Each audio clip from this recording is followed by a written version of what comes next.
Oftentimes I struggle to find snacks that are high in protein and that aren't full of junk and preservatives and artificial sweeteners. This recipe checks all my boxes. It's gluten-free, dairy-free, and white refined sugar-free. But it has over 20 grams of protein. You can find the full recipe in the caption.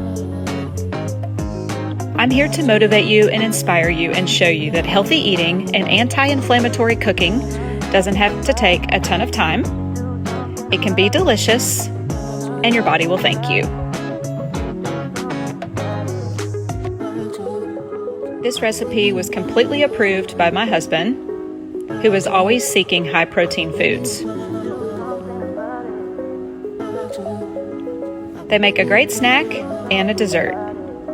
Be sure to like and follow me for more healthy eating and cooking tips.